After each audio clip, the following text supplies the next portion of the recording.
안녕하십니까. 그래핀과 나노구조 실리콘의 정기적 특성을 이용한 메모리 소자 제작 및 측정에 대해 발표할 QDM 팀입니다. 지도 교수님은 김정길 교수님께서 계시고 팀장으로 김유영, 팀원으로 신치원 학생이 있습니다. 먼저 목차입니다. 발표는 크게 제작 목적, 제작, 특성 분석, 결과 및 기대 효과 순으로 진행하겠습니다. 제작 목적입니다. 현대의 전자기기 발전으로 인해 처리해야 하는 데이터의 양이 늘어나고 있습니다. 이에 발맞춰 데이터를 저장하는 메모리 소자 또한 발전해야 합니다. 이를 위해 저희는 현재 대두되고 있는 2차원 물질 중 하나인 그래핀과 나노구조 실리콘을 사용하여 메모리 소자를 개발하였습니다. 소자 제작 과정 설명에 앞서 사용된 주요 재료인 그래핀과 다공성 실리콘에 대해 설명하겠습니다. 먼저 그래핀은 탄소 원자로만 구성된 원자 한 층 두께의 얇은 막 형태의 물질입니다. 가장 큰 특징으로는 투명하며 전기 전도도가 높다는 점이 있습니다. 다음으로 다공성 실리콘은 나노미터 사이즈의 미세한 구멍이 불규칙적으로 뚫려있는 실리콘입니다. 저항이 일반적인 실리콘 결정보다 높고 구멍에 의해 결정 구조가 깨져서 생긴 에너지 준위에 전하가 구속되는 특징이 있습니다.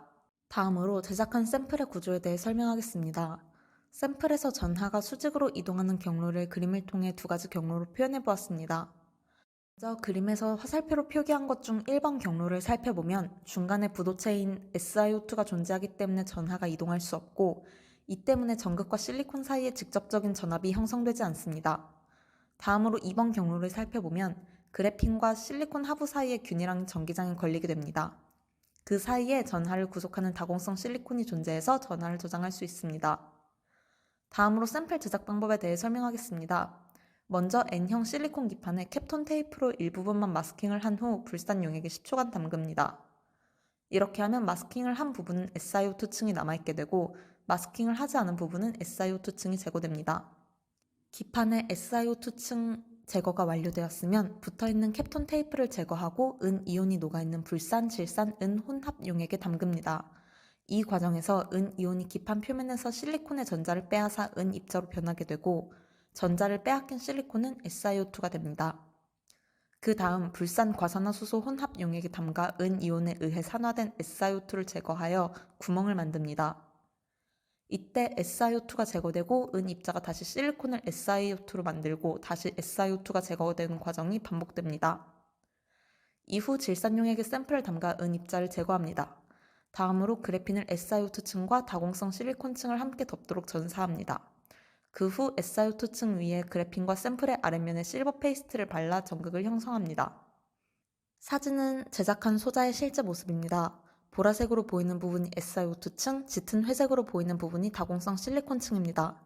그래핀은 앞서 설명한 대로 투명하기 때문에 육안으로 잘 보이지 않고 사진상에서 점선으로 표기된 부분에 그래핀이 위치하고 있습니다. 은색으로 보이는 부분은 전극인 실버 페이스트입니다. 제작한 소자의 특성을 확인하기 전에 같은 구조이지만 다른 물질을 사용한 경우 소자는 어떠한 전기적 특성을 갖는지 예측하고 실제 제작한 샘플의 전기적 특성과 비교해 보겠습니다. 전기적 특성 중 하나인 전기전도도를 전류 전압 곡선의 기울기를 통해 확인했습니다. 먼저 도체를 사용한 경우입니다. 도체는 자유전자가 존재하기 때문에 전기전도도가 높고 일정하여 전압과 전류가 선형적인 관계를 가집니다. 두 번째로 반도체를 사용한 경우입니다. 그래핀과 반도체가 접하면 그 사이에 에너지 장벽이 형성되고 이로 인해 이 장벽 이상의 에너지를 가해야만 전류가 통합니다. 그림에서 보이는 바와 같이 임계전압에 도달하기 전까지는 전류가 거의 흐르지 않다가 임계전압에 도달한 이후부터 전류가 급격하게 흐르는 것을 확인할 수 있습니다. 이는 전압이 임계전압보다 클 때 전기전도도가 증가한다고 해석할 수 있습니다.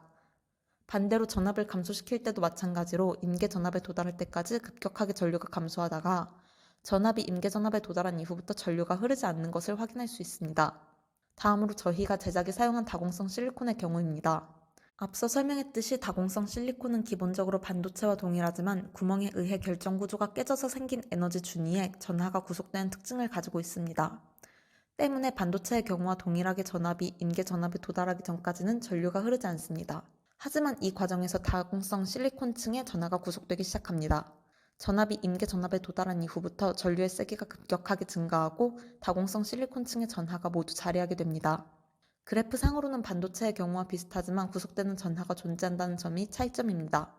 전압을 감소시키면 구속되어 있는 전하들에 의해 그래핀과 실리콘 사이의 에너지 장벽이 무효화되어서 전류가 도체의 경우처럼 선형적으로 감소하게 됩니다. 제작한 메모리 소자의 전류 전압 곡선 측정 결과입니다. 0V 이상의 값을 보면 앞서 예측한 그래프와 동일한 모습을 하고 있습니다. 이를 통해 실제로 전하가 메모리 소자에 저장되었음을 확인하였습니다. 정리하면 전압을 인가하여 다공성 실리콘의 전하가 구속되는 현상을 실험을 통해 확인하였습니다. 이 현상을 이용하여 전하가 구속되었을 때를 1, 구속되지 않았을 때를 0으로 정의해서 흔히 사용하는 컴퓨터의 메모리 소자로서 충분히 사용할 수 있습니다. 단일 소자의 성능은 전압이 증가하는 경우와 하강하는 경우의 전류값 차이로 평가할 수 있습니다. 추가적으로 해당 메모리 소자의 큰 장점은 재료로 그래핀을 사용했기 때문에 소자의 크기를 소형화할 수 있다는 점입니다. 이 덕분에 보편적으로 사용하는 반도체 메모리 장치보다 더욱 집적화된 고성능의 메모리 장치를 만들 수 있다고 기대합니다. 이상으로 QDM팀 발표를 마칩니다. 감사합니다.